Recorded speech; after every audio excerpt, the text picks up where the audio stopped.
नमस्कार, मैं पवन खत्री। आप देख रहे हैं इंडिया न्यूज टाइम और आज हमारे साथ खास मुलाकात में खास शख्सियत हैं जो कि संगरिया विधानसभा से चुनाव की तैयारी कर रही हैं कांग्रेस से, शबनम गुदारा जी। आज इनसे खास मुलाकात में खास बातचीत करेंगे। सबसे पहले स्वागत हो मैडम।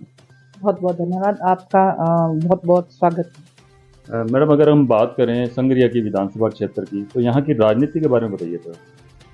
संगरिया की राजनीति के बारे में यही कहना चाहूँगी कि संगरिया के लोग विकास की राजनीति करते हैं और यहाँ के लोग जो हैं वो पॉजिटिव सोच रखते हैं और चाहते हैं कि हमारे क्षेत्र में विकास हो।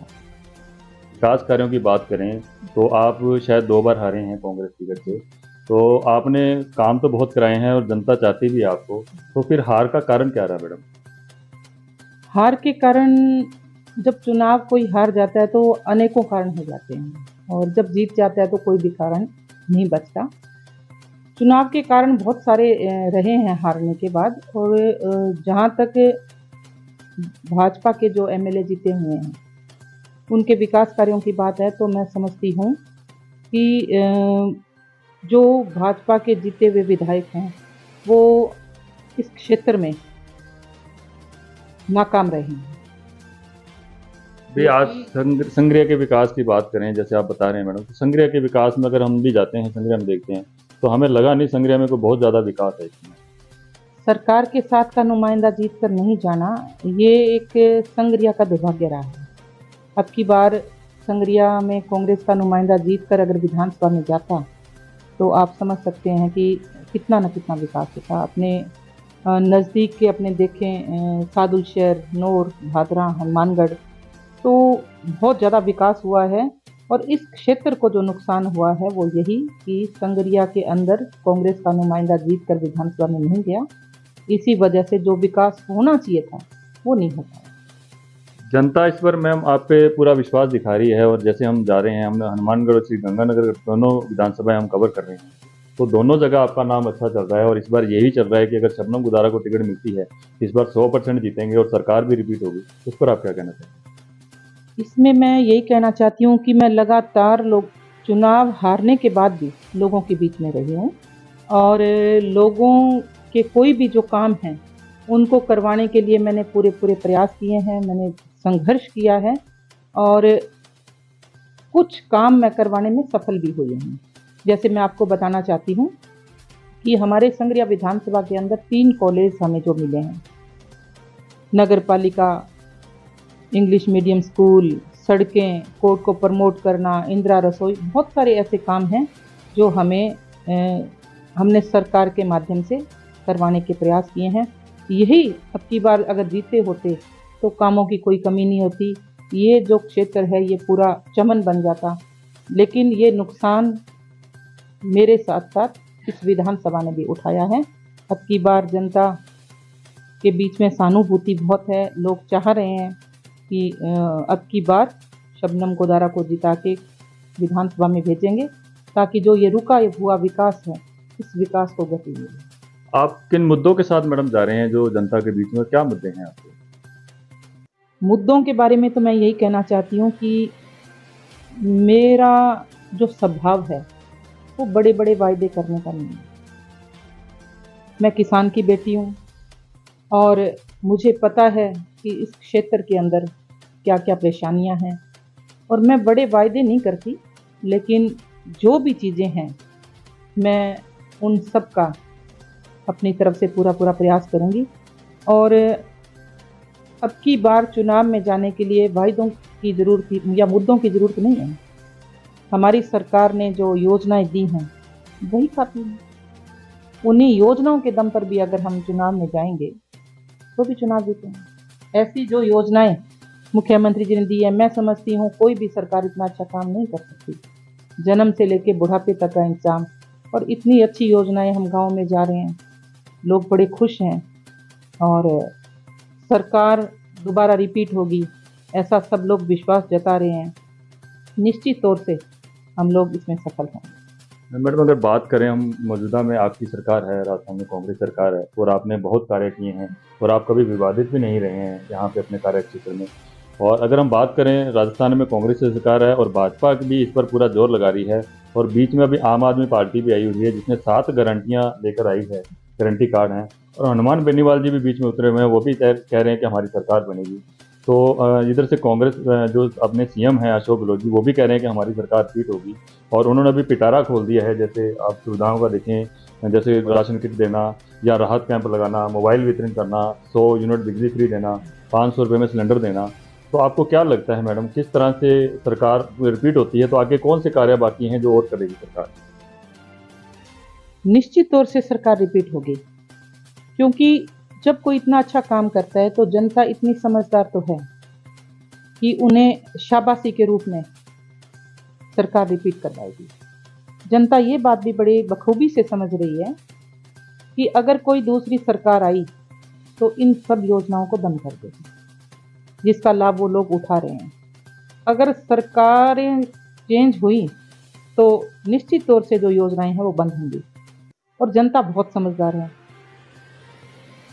कहने को तो सब कहेंगे कि हमारी सरकार आएगी, लेकिन जनता जो भावना बना चुकी है वो सिर्फ और सिर्फ कांग्रेस को रिपीट करने की भावना। आपको मैडम दोबारा मौका मिलता है और जनता आपको चुन के लाती है, तो आपको क्या लगता है मैम कि कौन कौन से कार्य जो मौजूदा विधायक नहीं कर पाए और जो अब मैं करना चाहती हूँ? कई बार हम बैठे होते हैं तो गुस्सा भी आता है कि ये कार्य मैं करवा सकती थी या ये कार्य होने चाहिए, और जनता जब आपके पास आती है तो आपको क्या लगता है कि कौन कौन से कार्य बाकी हैं संजय विधानसभा? काम कभी भी कम खत्म नहीं होते। किसी के भी मन में ये रहती है कि भी अगर हम 2 काम करेंगे तो 4 हमारे लिए नए आएंगे। लेकिन जो विकास विधानसभा क्षेत्र का होना चाहिए था वो नहीं हो पाया। मैं समझती हूँ कि जो मौजूदा विधायक गुरदीप सिंह शापिनी जी हैं वो इस मामले में नाकाम रहे। मैं मानती हूँ कि सरकार नहीं है, लेकिन वो चुनाव जीते हुए हैं। उन्हें जनता के बीच में रहना चाहिए, जनता के बीच में रह के मुद्दे उठाने चाहिए। कभी भी वो जनता के बीच में नहीं आए, किसी मुद्दे पे वो धरना प्रदर्शन, विपक्ष का काम होता है कि अगर उनकी सरकार नहीं है तो वो धरने प्रदर्शन, लोगों की बात जो है उसे समाधान करवाने का काम करें। लेकिन कहीं भी पौने 5 साल हो गए मैंने विधायक जी को किसी मुद्दे पे बोलते नहीं। आपने जैसे मैंने बीच में भी बात की, अपने आपने बोला कि मैं किसान की बेटी हूँ, और ऐसा तो हो नहीं सकता अगर हनुमानगढ़ श्रीगंगा की बात करें और किसान की बात नहीं करें। तो अगर किसानों की बात करें मैडम, तो यहाँ पे राजस्थान में मौजूदा आपकी सरकार है कांग्रेस की, और आम आदमी सरकार है पंजाब के अंदर। तो किसानों को पानी के लिए धरना लगाना पड़ता है हर बार, और जो अपना हिस्से का पानी है राजस्थान में वो भी नहीं मिलता है। और उसके अलावा अगर देखें तो वहाँ से पीने के लिए भी गंदा पानी आ रहा है। तो जनता अगर आपको चुन के लाती है और राजस्थान में दोबारा से कांग्रेस की सरकार आती है, तो आप किसानों के लिए किस तरह का काम करेंगे जिससे उनको सिंचाई पानी पूरा मिल सके? इसमें मैं यही कहना चाहती हूँ कि जो पंजाब से प्रदूषित पानी की बात है उसमें मैं आपको बताना चाहती हूँ कि हम लोगों ने एनजीटी के अंदर रिट लगाई थी, और ये लड़ाई जो है हमने बड़े लंबे समय तक लड़ी है और अब भी ये लड़ाई जारी है। हालांकि हमें उम्मीद के मुताबिक इसका रिजल्ट नहीं मिला, लेकिन मुझे इतना संतोष है कि ये लड़ाई हमने जो लड़ी, उस लड़ाई के बाद हर मंच पर इस मुद्दे की बात होने लगी, और 60 पैसे मैं मानती हूँ कि उसमें जो पानी, प्रदूषित पानी पंजाब से जो आ रहा है उसमें सुधार हुआ है। सबसे खुशी की बात यह है कि हर मंच पे इस मुद्दे को उठाया गया और पंजाब के ऊपर 50 करोड़ का जुर्माना एनजीटी ने लगाया, जिससे वहाँ के जो ये फैक्ट्रियों के मालिक थे या जो भी थे उन लोगों में एक हलचल है और वो सब लोग डरे हुए हैं। और निश्चित तौर से हम इस लड़ाई को ज़रूर जीतेंगे। दूसरी बात आपने कही कि किसानों को पूरा पानी नहीं मिला।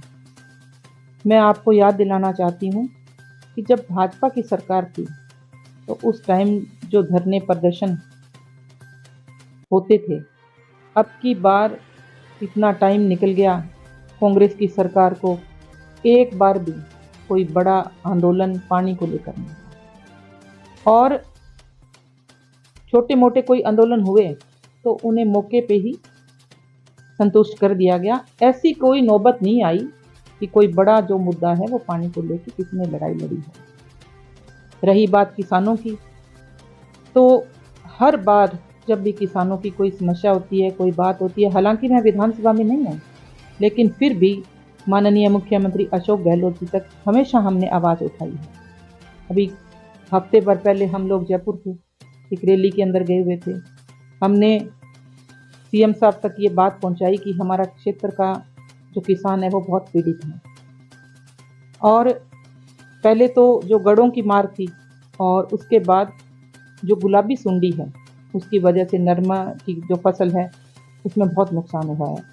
तो सीएम साहब ने उस बात को संज्ञान में लिया और अभी उन्होंने विशेष गिरदावरी के आदेश दिए।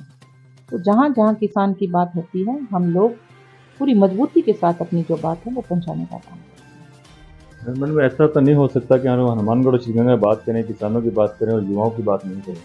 तो आज अगर देखें तो यहाँ पर नशा बहुत है हनुमानगढ़ और श्रीगंगानगर में। मेडिकल नशा है या चिट्टा नशा है।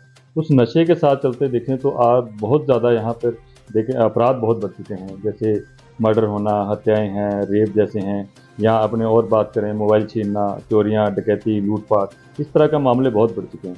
तो अगर हम संग्रह की भी बात करें तो मैम, अगर आपको चुना जाता है और जनता आपको चुनती है तो संग्रह की विधानसभा में आप युवाओं को नशे पे कैसे कंट्रोल कर पाएंगे? मैं मानती हूँ कि हमारा जो क्षेत्र का बॉर्डर है इसमें नशा बहुत ज़्यादा फैल चुका है, और ये जो नशा है ये एक हमारे क्षेत्र के ऊपर कलंक है, और इस कलंक को धोने के लिए हम लगातार प्रयासरत हैं। जब भी कोई बच्चा नशे की वजह से मौत की गर्त में जाता है तो हमें बड़ी पीड़ा होती है। मैं लगातार इसके लिए प्रयासरत हूँ, और माननीय मुख्यमंत्री जी से हम लोगों ने हमारे क्षेत्र में नशे की रोकथाम के लिए नारकोटिक्स चौकी की मांग की थी, और उन्होंने हमें माला रामपुरा के अंदर ये एक चौकी दी ताकि नशों की रोकथाम हो सके। इसके साथ साथ हमने एक बात उन तक पहुंचाई थी कि हमारे क्षेत्र का जो युवा है, जो भी लोग इसके अंदर नशे में लिप्त हैं, वो नशा छोड़ना चाहते हैं पर उन्हें प्रॉपर तरह से कोई जगह नहीं मिल रही है। तो उन्होंने हनुमानगढ़ के अंदर नशा मुक्ति केंद्र एक मंजूर किया था बजट के अंदर, आपको भी ध्यान होगा इस चीज़ का। 20 करोड़ की लागत से वो नशा मुक्ति केंद्र बनेगा ताकि हमारे जो युवा हैं वो वहाँ पे नशा छोड़ सकें। दूसरा, मुख्यमंत्री जी ने खेलों को बढ़ावा दिया है ताकि जो बच्चे हैं वो खेलों से जुड़ें और नशों से बचने का जो काम है वो करें। इसके साथ साथ यह एक सामाजिक बुराई भी है। हम सब लोगों को सामाजिक तौर से भी प्रयास करना चाहिए। सब लोगों के प्रयासों से ही ये जो कलंक है हम इसको धो पाएंगे। मेरा हमेशा ये रहता है कि जब भी कोई नशे की बात होती है, नशे पे कार्रवाई होती है, तो मैं हमेशा पुलिस को एक साधुवाद देती हूँ कि आज आपने बहुत अच्छी कार्रवाई की। और मेरा आप रिकॉर्ड उठा के देखिए, मैंने कभी भी नशे के पक्ष में, नशा बेचने वालों में या नशा करने वालों की कभी पैरवी नहीं। कहीं न कहीं मुझे ये संतोष है कि मैंने कभी भी नशे के पक्ष में बात नहीं, और ये सामाजिक बुराई है, हम सब लोगों को मिलकर लड़नी है। हमारा जो युवा है वो सकारात्मक सोच के साथ आगे बढ़े और सामाजिक सरोकारों से जुड़े, खेलों से जुड़े और नशों से बचे। इन्हीं प्रयासों के साथ मैं हमेशा लोगों के बीच में रहती हूँ। मैडम, जैसे हम हनुमानगढ़ और श्रीगंगानगर सारी विधानसभा हम कवर कर रहे हैं, भाजपा भी है, कांग्रेस भी है, आम आदमी पार्टी भी है, हम सभी के इंटरव्यू भी कर रहे हैं। तो भाजपा के और आम आदमी पार्टी के आरोप हैं कि राज्य जो सरकार है, गहलोत सरकार जो है, इन्होंने अभी रेवड़ियाँ बांटने का काम किया है। तो वो ना, उनका ये कहना है कि ये हमें, आम आदमी पार्टी के जो कार्यकर्ता हैं या जो भी नेता हैं, उनका ये कहना है कि ये हम लोगों की गारंटियाँ हैं, उनमें से चुरा के ये गारंटियाँ जनता के बीच में दे रहे हैं।